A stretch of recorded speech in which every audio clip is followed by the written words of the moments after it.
Hello guys, welcome back to channel. आप लोग बहुत टाइम से बोल रहे थे कि होम टूर करवाओ, जोर नहीं तो मतलब हर इंसान बोल रहा था। पहले तो ये देखो मेरे कान के कैसे लग रहा है, मैं बहुत ही कम आर्टिफिशियल पहनती हूँ।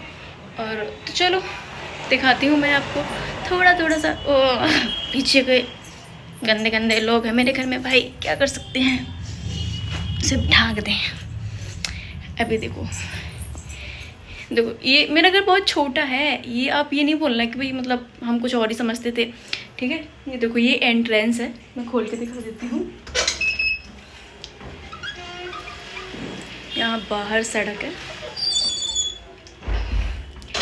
और अब चलते हैं अंदर। ये एंट्रेंस हो गया, ठीक है। फिर एक यहाँ एक सोफ़ा पड़ा हुआ है जिसपे आपने देखा होगा मेरी वीडियोज़ आती हैं। कुछ टाइम मैंने यहाँ भी वीडियोज़ बनाई थी। ये बेड पड़ा हुआ है, बोल सकते हैं इसको लिविंग रूम। और यहाँ जो फ्लावर्स लगे थे आपने देखे होंगे, वो मैंने हटा दिए क्योंकि इस दीवार को ना चेंज करने का इरादा है हमारा। कुछ और करेंगे क्योंकि ये दीवार बहुत ख़राब हो जाती है बहुत जल्दी। अब चलते हैं इसके अंदर।